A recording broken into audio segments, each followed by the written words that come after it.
Natin itong foreign ownership ng Pilipinas. Matagal na itong ating konstitusyon at kabilang ito sa pinag-aaralan ninyo, Prof, itong ating konstitusyon. Mahigpit ba ang ating konstitusyon pag pag-uusapan yung foreign ownership, Prof? Actually, kung titignan mo, ang Pilipinas ay isa sa may pinaka-liberal na constitution or even laws when you talk about foreign direct investment or yung pag-attract ng foreign direct investment.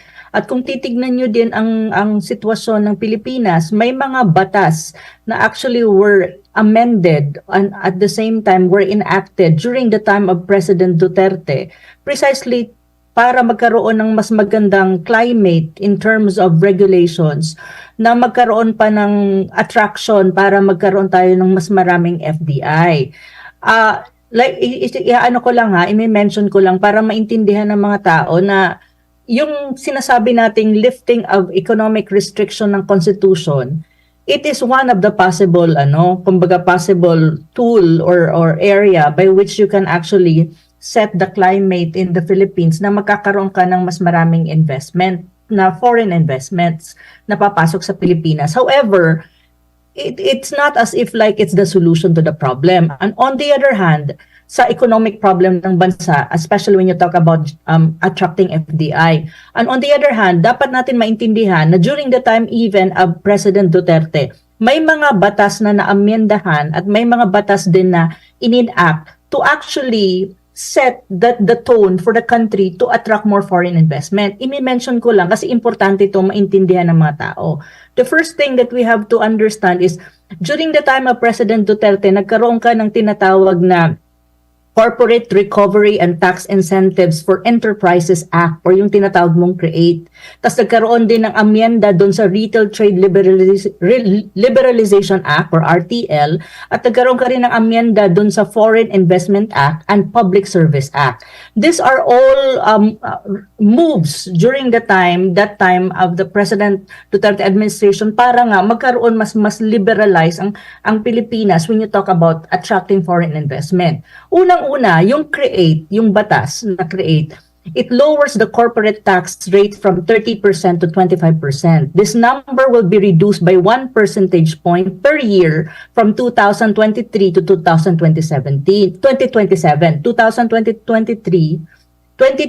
to 2027. So mayroon kang span of time. So from 30% to 25% na corporate tax, bababa pa yan ng bababa. Ang ano dito, ang tinatawag nating rational behind this is para nga mas maka-attract ka pa ng foreign direct investment sa Pilipinas kasi mababa ang tinatawag mong corporate tax. Kasi nga sa Pilipinas, ang Pilipinas may pinakamataas na corporate tax sa Asia. So para magkaroon ng ma-address yung issue na yan, kaya nagkaroon ka ng batas na tinatawag mong CREATE. So isa yan sa pinaka move during the time of President Duterte's leadership para mag-liberalize lalo ang ekonomiya mo at lalo kang magkaroon ng attraction ng foreign direct investment. Another thing that we have to remember is yung tinatawag mong amendments to the Foreign Investment Act ng Pilipinas. Or unahin natin muna yung tinatawag nating RTL or yung yung yung Amendment to Foreign Investment Act of the Philippines.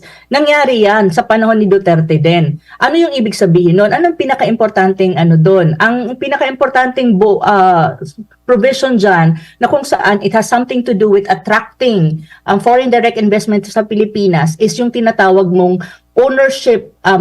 It allows foreign nationals to fully own small and medium enterprises with a minimum paid capital of $100,000 provided certain conditions, of course, in the country will be met. So that is one of the batas kumbaga na inamyendahan kasi nga gusto nating mag-attract ng foreign investment. Imagine, a foreign national can own 100% with a minimum paid up capital ng $100,000. So that's even one, no? Para i-liberalize nga mas lalo ang Pilipinas. Another one that you have to take note is yung amendment sa Public Service Act in the Philippines. Another batas na inamendahan para nga magkaroon pa ng mas magandang sitwasyon ang Pilipinas when you talk to attract foreign investment. Dito may ano na rin, it allows foreign national to own up to 100% equity in business in new liberalized sectors such as telecommunication, domestic shipping, railways, subways, airlines, tollways and transport network vehicles. Ang medyo hindi lang na-liberalize on this in terms of 100% ownership by foreign nationals or foreign businesses is yung mga medyo sensitive na areas kasi nga may tinatawag ka pa rin national security na you have to protect. In any case, no? So hindi may mga sectors diyan na tulad ng transmission of electricity, petroleum products or pipeline transmission, hindi yan 100% kasi nga these are sensitive sectors na kailangan ang may ownership diyan talaga 100% is the state or the Philippines. So mayroon kang ganon. At saka yung Retail Trade Act nga rin na amendahan din yan during the time of President Duterte para rin magkaroon ng ng tawag nito yung mga foreign investment ma-attract sa Pilipinas at maging investor friendly tayo. So kung titignan mo, may mga existing batas ka na at may mga existing regulation ka na very friendly to foreign direct investment. Nang sinasabi nga ng ibang mga senador during the hearing na it's not necessarily na kailangan mong i-push or madaliin mo ang paglilift ng economic provision ng Constitution, ng mga restrictions. Kasi actually, it can be done by complementing with new regulation or new batas na mayroon ang Pilipinas or amending certain laws na existent na to provide for a very good climate for foreign direct investors to come into the country. So, yun yung isang justification dyan. Kasi ang pangangamba talaga dyan sa People's Initiative na sinatawag nating PI is kapag ginalaw mo kasi ang Constitution, you subject the Constitution for any other further amendments or change.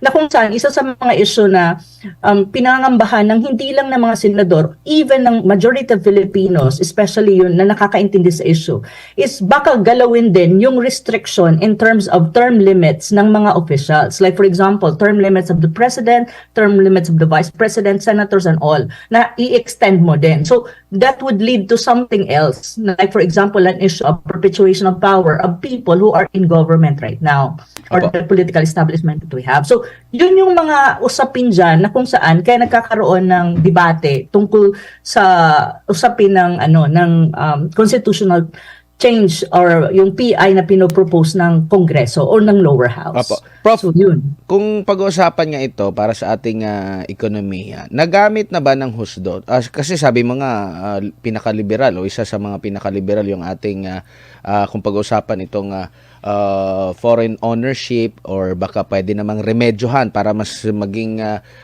hindi na siya masyadong stricto sa pamamagitan ng isang batas, na fully utilize ba natin ito? Bago natin masabi or bago nila masabi na, kailangan talaga natin baguhin ang ating konstitusyon. Yun na nga yung magandang usapin dyan. Kasi even yun nga, ang tanong kasi ganito, na fully utilize mo na ba itong mga amendments to existing laws and then at creation of new laws for you to have a very good environment for attracting foreign direct investment sa Pilipinas? Yun ang isang tanong. Yun nga ang tanong, kung hindi pa siya fully utilized or na-maximize, then probably the first thing that we need to do is to maximize all of these regulations and laws of the country. Kasi kung hindi or fully implemented siya or na-implement na ba ng mabuti, if that is not yet happening, so probably lawmakers and policy implementers should focus on that. Kasi probably yun ang kailangan natin, not necessarily the amending or changing the Constitution. So yun yung isa sa mga area na dapat tignan actually. Kasi kung hindi pa, it means probably the problem is the full implementation, maximizing all this law. Oops, nawala si Prof. Nako po, kailangan din baguhin natin yung internet connection natin dito. Kasi hindi yan kasama dun sa partner. Hindi sige. yan kasama dun sa Sa pagbabago. Oo, hindi Oo. Baka kailangan na ba baguhin yung konstitusyon para sa pagpapabilis ng internet natin? Naku, maraming Okay, balikan natin. Ayan na si Prof. Paulit, Okay. Prof. Yes, Prof. Opo, balik po. Yun nga yung sinasabi ko, kung hindi pa naman pala natin alam kung fully implemented na, kung talagang na-utilize, how effective this new law, amendments to existing laws and even new laws na nabuo para nga magkaroon ka ng magandang climate for attracting foreign direct investment, then why do you have to push for something na hindi mo pa nga alam kung itong mga to naging effective or not? Kasi these are laws that actually caters to that kind of clamor in the country na sinasabi mo, we need foreign direct investment to come to the country. However, ang usapin kasi na yan ay hindi lang usapin ng batas or yung pagsiset ng tone in terms of regulation and laws, or hindi lang yan usapin. Kailangan mong tignan ang existing condition ng Pilipinas din. Matagal ko nang sinasabi na when you talk about foreign direct investment, it's not necessarily an issue of changing the constitution or amending the economic provisions of the constitution, kasi may complementing laws ka nga na mention ko kanina. Usapin yan ng pagtingin kung halimbawa ang conditions mo for foreign investors to come to the country are actually good. Like for example, ang mga basic conditions niyan is electricity cost. Ang Pilipinas ang may pinakamataas, isa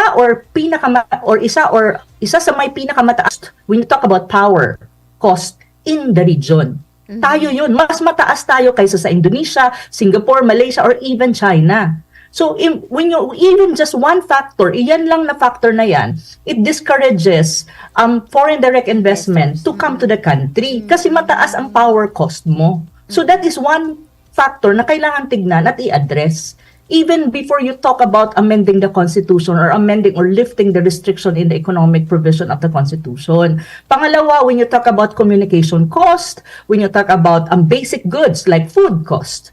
Kasi pag sinabi mong business na papasok dyan, mag-i-employ yan ng tao, and some of the businesses, they also cater to the daily needs of their employees. So ito yung mga basic requirements na kailangan tignan kung ang Pilipinas ba talagang attractive in that sense. Kasi kung hindi, may problema ka doon. So you have to address these things like electric cost, mataas. Communication cost, mataas. Transportation cost, mataas. Traffic is, alam mo, traffic is also a big problem when you talk about attracting foreign direct investment kasi mataas ang nawawala sa mga businessmen or business sector dahil sa traffic. Bilyones yan eh. Dahil yung flow of goods and flow of people, lalo na sa Metro Manila. Another thing is infrastructure, both soft and hard infrastructure. Kulang tayo, hindi ganun kaganda eh. Compared to other countries in Asia, like Indonesia, like Singapore, like Malaysia, even Vietnam. Ang Vietnam, karamihan ng FDI pumapasok sa Vietnam. Even American FDI would go to Vietnam. Precisely because they have a very conducive kind of climate, not only in terms of laws, but even in terms of basic goods like power cost, like communication cost, food cost. These are basic things. And infrastructure nila, both internet-wise or yung tinatawag mong IT or information technology, and even in terms of yung access sa internet, maganda. So ito yung mga bagay na dapat tignan ng Pilipinas if they really want to be the FDI hub of the region. Okay. Kasi mahirap naman na ang titignan mo yung constitution, pero kahit i-amend mo or i-lift mo ang restriction ng constitutions when it comes to economics, yung basic na conditions mo ay hindi mo ma-improve. Nothing happens to that. So yun yung sinasabi ko. Nasulat ko na nga yan sa aking column sa Manila Times eh. Kasi mahirap kasi ngayon, parang everyone is just saying na okay, lift the economic restriction of the constitution, pero hindi mo tinignan kung ano yung ibang requirements and condition na kailangan nating i-improve at i-address before you even talk about regulations. Kasi may mga existing laws that are actually good eh. Ang problema naman sa bansa natin din, when you talk about laws and regulation, it really has to be implemented fully and effectively. Yung implementation part din, sometimes, in most cases, ang Pilipinas, they're not so effective when it comes to fully implementing the laws and regulation of the country. Another thing that also is a factor to attracting FDI is yung red tape. Corruption. Sometimes business investor or foreign investors would look at the corruption index of a country and also yung red tape. Kasi before pa sila pumasok sa isang bansa, titingnan nila na hindi pa nga kami nag-i-invest, marami nang hindi kami na corruption cases. Yung ganon. So, tinitignan din nila yon. So, Prof, eto, parang pa sa sa lahat ng mga binanggit nyo, kumbaga parang mas marami pang dapat i-prioritize ang ating gobyerno para mas makainganyo tayo ng mga investors. Pero ano kaya yung binabanggit dito ni Professor Clarita Carlos, no, na ang sabi niya is parang hindi pa kumbaga parang empirically grounded itong mga batas na ito na may kinalaman po sa foreign investments. Kumbaga hindi pa siyang fully na siguro hindi detalyado, hindi detalyado yung lahat ng mga dapat na ipatupad pagdating sa pag-open natin, no, ng mga negosyo dito sa Pilipinas para sa mga foreign investors. So it's a question, yung sinasabi kasi ni Professor Carlo, one thing before I go to that. Another issue pala when you talk about foreign direct investment, if you want the country to be attractive to foreign direct investment, is human capital. We need to have a very competitive human capital. Ibig sabihin, we need to have all the necessary specialization meron ng ibang bansa, like mga engineers, mga industrial people, and we should have also an industrial policy. Wala ang Pilipinas ng ganun. We're not competitive in that sense compared to other countries in the region. Pag sinabi mo ba ng human capital kasi, yung competitiveness ng tao mo, ng labor sector yung mga skills, mo. Importante yan. Ang problema, So, Prof, yun ang problema. maraming mga magagaling talaga naman tayo dito na nag-alisa, nagpuntahan sa ibang bansa. Yes. And it's not just an issue of magaling ka. Like, for example, magaling ang Pilipinas when you talk about social sciences. But when you talk about industry, hindi social sciences ang kailangan mo. Ang kailangan mo mga industrial people like engineers. Yes. Yun yung mga kailangan mo Hindi yung tipong nag-aaral ng batas. Sa Pilipinas, mahilig ang mga Pilipino maging lawyer. Pero marami tayong lawyer. Pero kulang tayo sa mga scientist. Correct. Kulang tayo sa mga people who are specializing in STEM, yung science, technology, science and technology. We need that. If you want to attract foreign direct investment, more investor coming from other countries, kasi ang mga industries na usually pumapasok sa mga countries are more inclined to science and technology and industries. Yun agriculture and all of these things. Pero ang Pilipinas kasi, ang mahirap sa psyche ng Pilipino din is inuuna nila, ang karamihan sa Pilipino ay either mag-lawyer. Karamihan nga, I don't have anything against lawyers, students or na maglo-law, pero I think we need to balance things out. We need more people who specializes on science and technology and other fields na nasa industrial side. Kasi yun yung kailangan natin if we want to be competitive in terms of human capital. Yun Maybe in the next few years, Doc, Professor, kasi sa ngayon parang tinututukan na ito ng education department natin, 'di ba? Oo. I hope na si BP Sara bilang Secretary of Education would also push for the STEM. Yung STEM is science and technology, pati kasama ata mathematics dyan sa and entrepreneurship. Yun yung mga bagay na kailangan natin i-develop sa ating human capital. At pag sinabi mong human capital, these are people who needs to be healthy, who can study, who can acquire knowledge, and you can use your brains. Pero kung walang makain ang karamihan ng ating mga Pilipino dahil sa poverty issue, then you will not have a competitive human capital. Kasi human capital is directly connected to basic services ng bansa. Like for example, access to food, education, healthcare, and all of these things. It's not separated. Opo. Hindi ka magkakaroon ng competitive human capital kung ang poverty situation mo sa bansa tumataas ng tumataas. At Prof, hindi na-address yung access to basic goods. On the other hand, sasagutin ko lang yung question kanina, sinasabi ni Professor Clarita Carlos. Yes. I think usapin yan kung ang mga batas like mga na-amendahan yung PSA, yung RTL, Retail Trade Liberalization Act and create and all of these laws and regulation in the country, usapin niya ng education. Kasi ang batas hindi naman pwede i-enact mo lang yan tapos yun na yun. Ang batas kasi kapag na-enact, may bagong batas ka, people needs to understand the law. So there's a need for education. I-educate mo yung mga tao, especially the sector na kinikater ng batas na yan specifically. Like for example, kung Retail Trade Liberalization Act yan, doon ka i-educate mo yung nasa retail sector. Tapos, ipo-fully implement mo yan for it to be grounded. Yes. Yun eh. Oo. Now, ang tanong kasi dyan is nasa gobyerno Alam na. ba? Ano ang ginawa ng gobyerno for this laws to really take a root in the sector, and at the same time mayroon siyang nagiging grounded siya. Yun yung yung Kaya hindi sila aware sa no? bansa, no? Marami At hindi naging aware ang mga tao on that. So Yes, yun. partner. Opo. Prof, needed ba na meron bang pag-aaral na ginawa mismo yung mga Chamber of Commerce ng iba't ibang mga bansa, no? Marami yan dito eh. Meron bang pag-aaral kang nalaman na inilabas na talagang tanging ang pagbabago ng konstitusyon ang susi para lumago yung ating ekonomiya, maging easy para sa kanila na makapaglagak ng puhunan dito, or kung meron man silang ilabas na pag-aaral, kung hindi man yung pagbabago ng konstitusyon, ano yung specific nila? Kasi nabanggit mo na yung kanina, yung mga pahirap sa mga mamumuhunan, mga banyagang mamumuhunan dito sa ating bansa.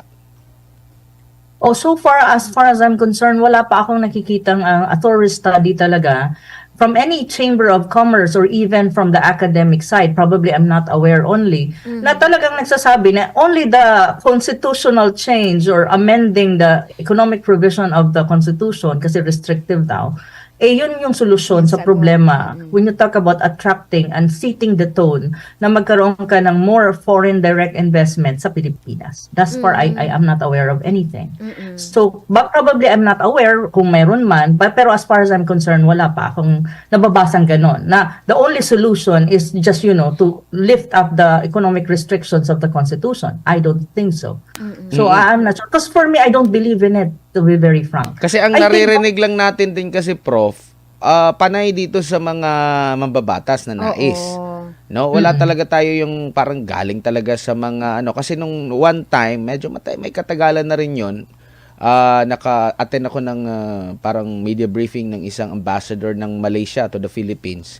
Ang nababanggit talaga na problema dito sa atin ay yung mahal. Maraming mahal. Mahal ang kuryente, mahal lahat. Sabi mo nga kanina, tayo yung may pinaka sa tax, pinakamataas na tax. So doon pa lang madi-discourage na yung Mga mga burdens nila mga tawag nito, foreign investors.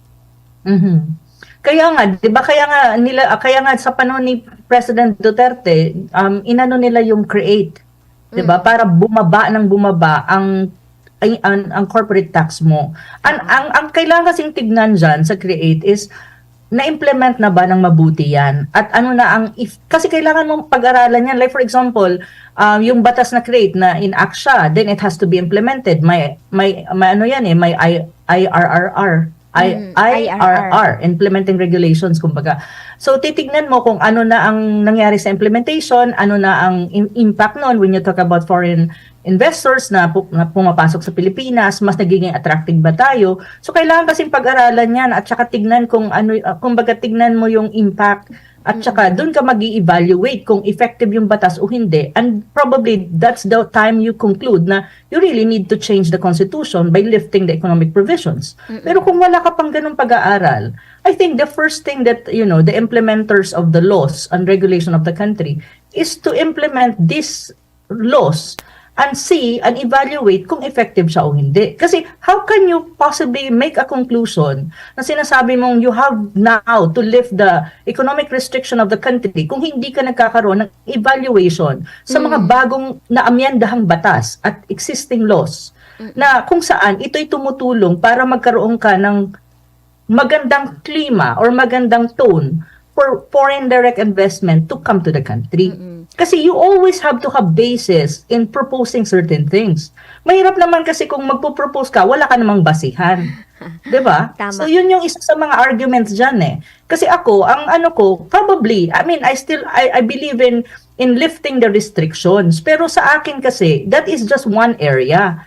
Kailangan mong tignan yung other factors na baka naman hindi mo kailangan itong amendahan ng constitution mo kasi marami pang mga factors na dapat mo munang i-address before Prof, you even touch on the constitution. Prof, eto po, sa tingin niyo po, what if magkaroon ng consultative meeting, no, together with the business sectors, no, yung mga grupo ng iba't ibang chambers, no? The European Chamber of Commerce, Malaysian, and even other countries na yung bang kinatawan sila na magsasalita na ano ba ang naging problema dito sa Pilipinas kung bakit hindi kami direkta makapasok ng freely, no? Na makapag-invest dito sa atin. Ano ba yung nagiging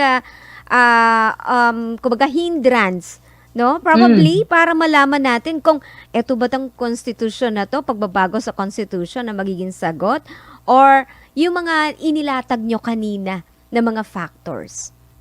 So magandang suggestion 'yan. Yun yung dapat na gawin muna siguro ng not necessarily by Congress but the Congress, like both lower and upper house should do that, and even the executive level, executive branch.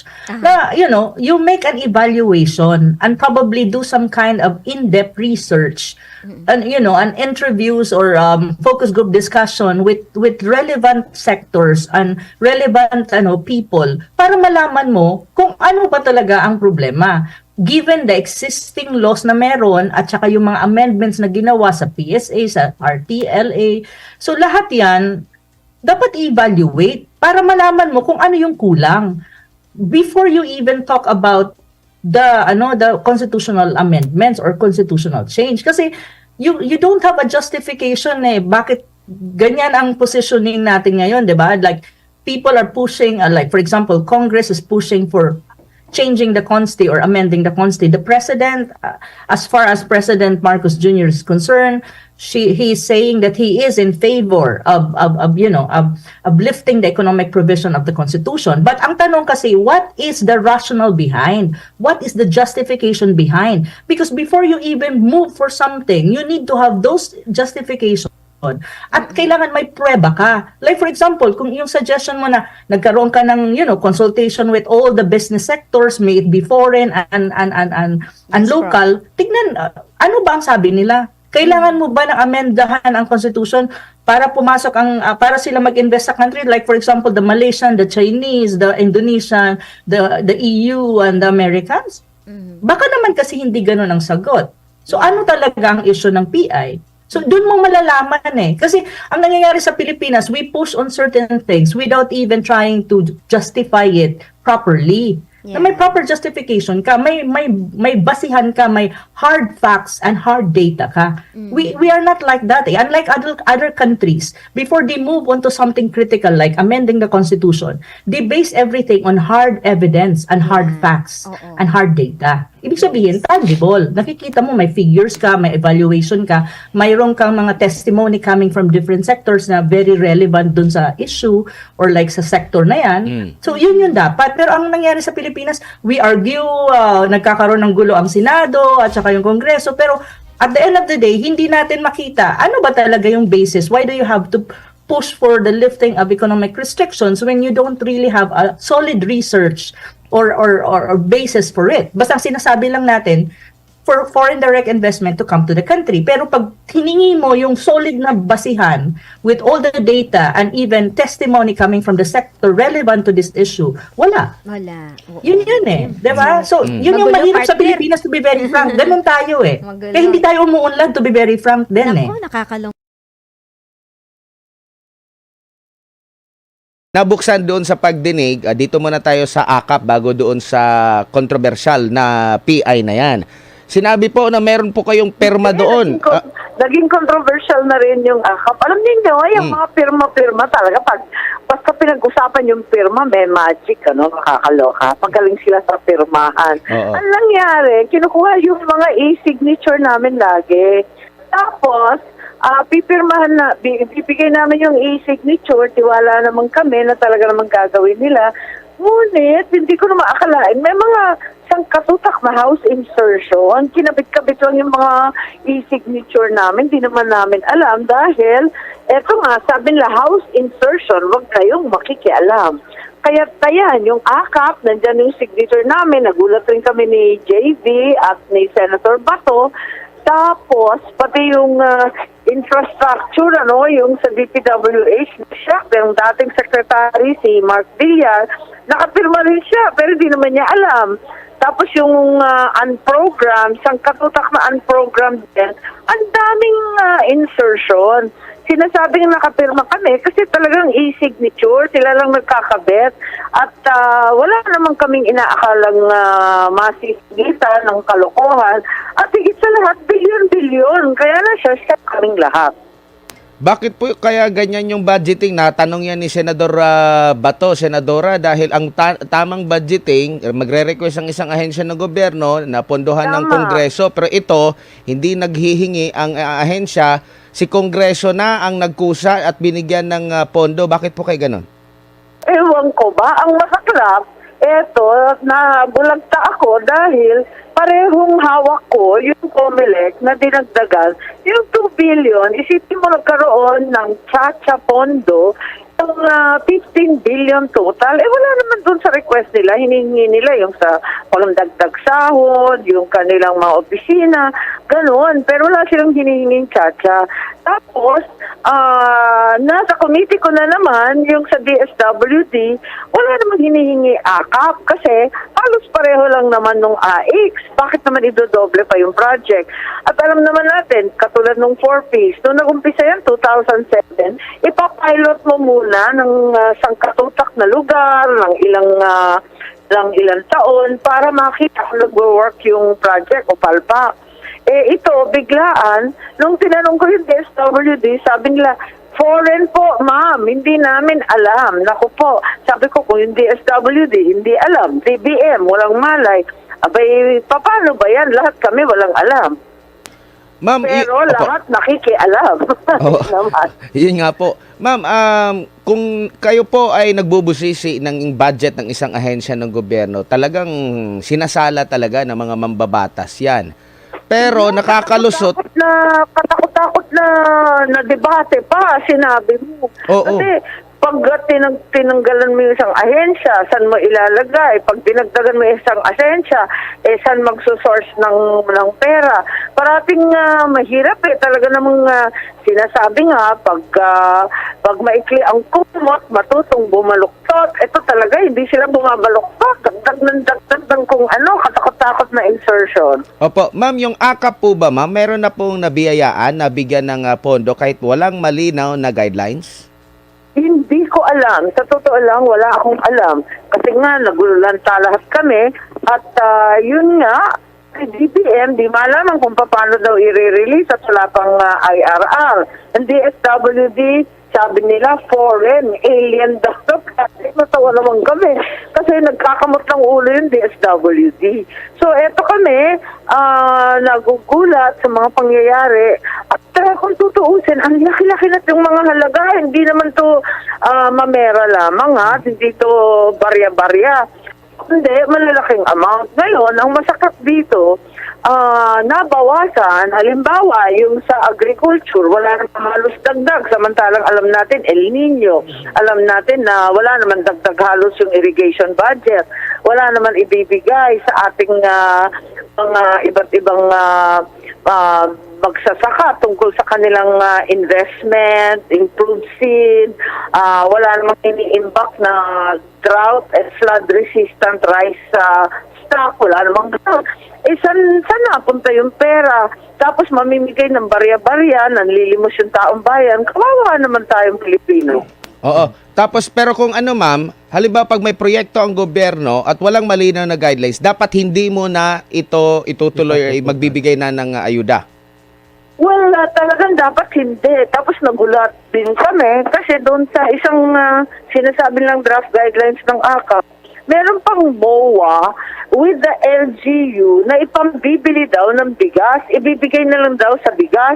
Umaangal lahat ng tao kasi makapagkakitaan na naman ng mga smuggler yan at mag-import ng sangkatutak na bigas at yun ang ipambod. Natatakot lang kami sa mga pangyayari at nagugulat kasi nga wala nga halos pera tapos kukunin pa yung mga foreign assisted. Ito yung mga flagship projects walang mabubuksan na bagong foreign assisted project, walang maintenance, zero yung foreign assisted.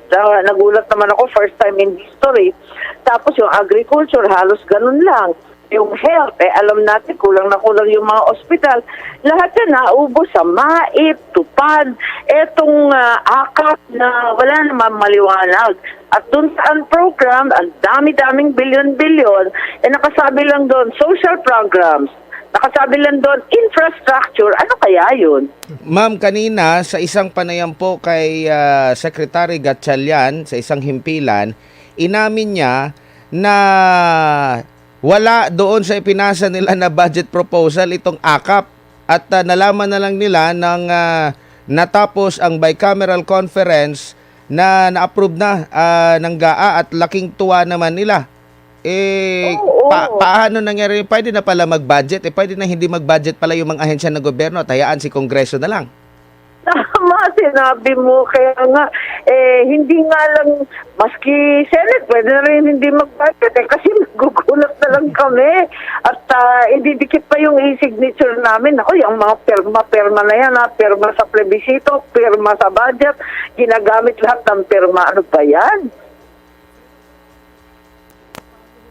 Kayo ba'y magkakaroon ng hiwalay na pagdinig tungkol dito or isasama nyo na lang doon sa inyong susunod po na pagdinig? Yun nga, kakausapin ko muna yung aking mga kasamahan kung paano gagawin kasi nga lumitaw itong problema Aha. ng suhol sa PI, yung pera sa PI. At ang binabantera, inaalok daw, itong AIX, MAIP, TUPAD, at pati ngayon, itong bagong kababalaghan, itong AKAP. Kaya eto nga, kami mag-aaral kung anong mabuting gawin.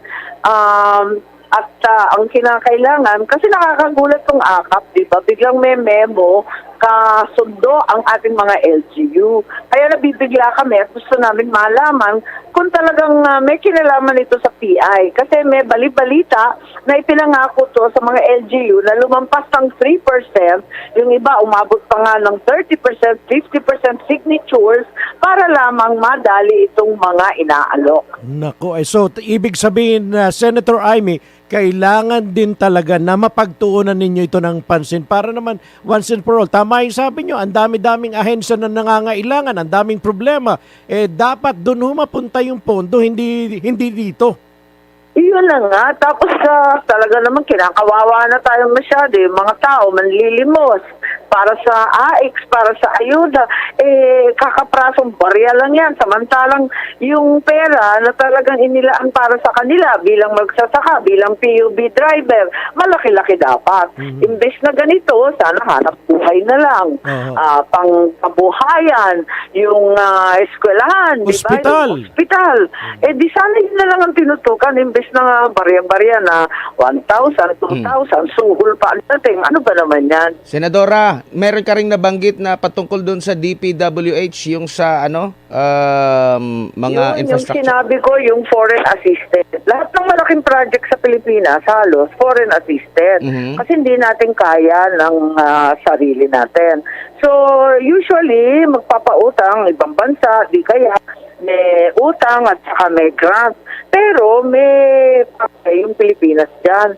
At may konti tayong isinasantabi, minsan 50%, minsan 30%, minsan konting-konti lang.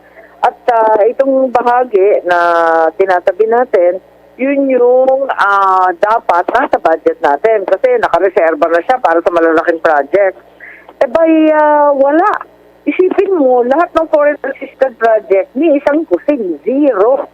Samantalang naumpisahan na yung iba, samantalang yung iba, dindownload na yung mga utang, nagbabayad tayo kahit papano, kahit hindi matuloy, at sirang-sira yung pangalan natin. Wala na talaga makiki-partner sa Pilipinas kung hindi tayo nagbabayad ng utang. Yet gustong baguhin yung ating ang ating konstitusyon para manghimok ng mga foreign investor. Kaya nga, tapos balasubas tayo, hindi tayo nagbabayad ng utang na andyan, yung nakatiwangwang na unfinished projects. Ano ba naman ito? Lahat ng highway, puro foreign assisted dyan.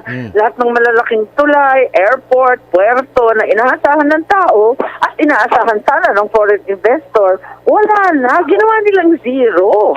So anong mangyayari niyan, ma'am? Either hindi matuloy or matitiwangwang sa loob ng mahabang panahon?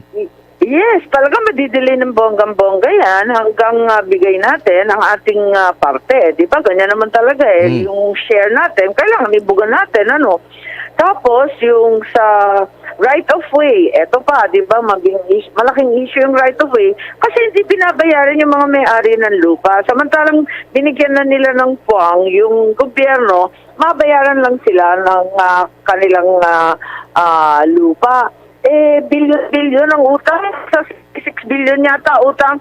Ang inallocate lang, 300 million. Ibig sabihin, pag right of way, wala na mabubuksan na bagong kalsada. Yung inaasam-asam, halimbawa, sa Mindanao, ang konti ng kalsada sa Mindanao, ako, taga Ilocos ako, sanay ako sa lahat ng kanto, may daan, ano? Lahat ng kasuluk-sulukan ng barangay, may daan. Abay sila, walang daan, kahit sa malawakan lugar. Paano pa sila magkakaroon ng karagdagan daan samantalang ayaw bayaran ang right of way sa mga may-ari ng lupa? So, parang paano yun? Hindi ko maintindihan yung maintenance. Isa pa yan, ang liit-liit, kakarampot ang linagay sa maintenance. Kung nagre-reklamo tayo sa traffic ng EDSA at sa kapangitan ng kalsada sa Cebu, sa Baguio, nagkakaipit-ipit, abay lalo yan kasi puros butas na yung mga kalsada, walang pang maintenance. Ma'am, huli na lang po na topiko yung mahilig, sabi mo nga, mahilig sa perma. Anong nangyari doon sa perma? 2 dekada na pa lang, walang SEC registration o ano? Oo nga, nagulat naman ako. Pinagmamalaki nila na sila yung kauna-unang constitutional reform body. Abay, biglaan lang pala sila magre-renew matapos ang 2 dekada na sila ay hindi nagsusumite ng anumang papel sa SEC at rinibok na ng SEC ang kanilang registration. Biglang nangalampag sila matapos yung hearing namin, nabuhayin muli noong Pebrero. Naku, pambira naman. Ano bang klase yun? Akala ko sila naglunsad nito noong December. Abay, hindi pala sila existing. Isa yung multo. Naku po, ano ba yun? Ayan. Meron pa bang... Ito nga marami kaming natutuklasan na hindi ka nais-nais. Medyo nasa meme kaming lahat. Sabi nung iba, bakit hindi niyo inawa yung mga yan at pinarusahan, kinontempt? Abay, alam mo, pag labis-labis yata yung kasinungalingan, nasasyak ka eh.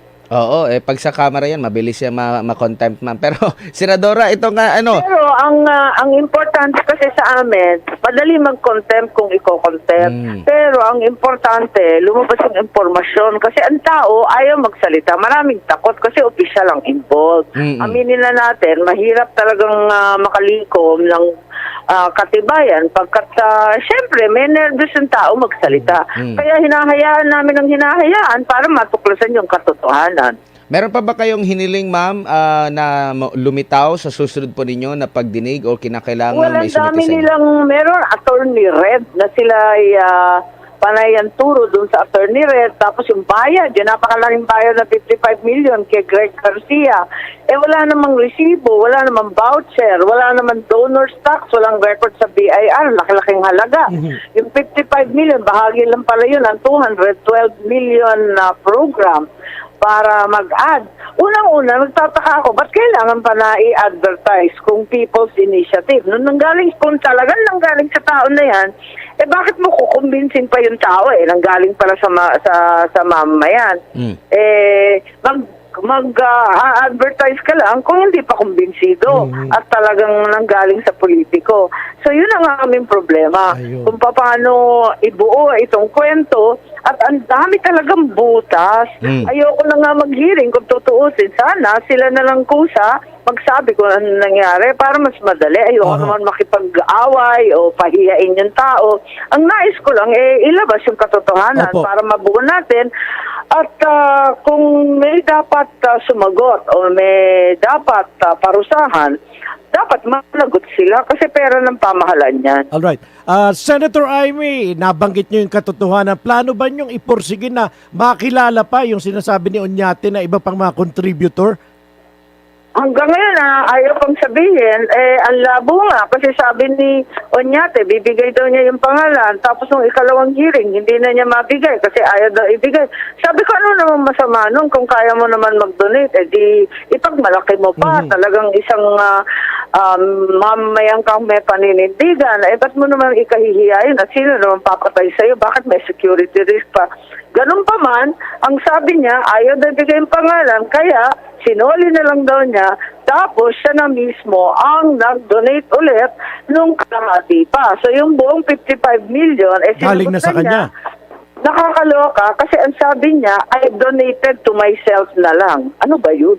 Ma'am, itong sa pagdinig natin sa nakalipas po, na-establish na ba natin na hindi talaga people's initiative, talagang either politicians initiative, personal initiative, peking initiative? Kaya nga eh. Mukhang maliwanag naman. Eto, I think, klaro naman yun, na talagang may mga pasimuno rito na wala namang kinalaman sa mamayang Pilipino. Kung tutusin, 1% lang yata ng Pilipino sa survey ang abala sa tsa-tsa. Yung karamihan, syempre, isang kahit santo ka, ang problematic natin ngayon, makabili ng bigas, makaraos sa napakatataas na gasolina, syempre, yun ang talagang tinututukan ng pangkaraniwang pamilya, no? Yan ang pang-araw-araw, hindi pa maayos ang ating mga trabaho, at bumabangon pa tayo matapos ang pandemic. Senadora, maraming salamat po sa inyong oras at panahon. Sa ulitin po, ingat po kayo.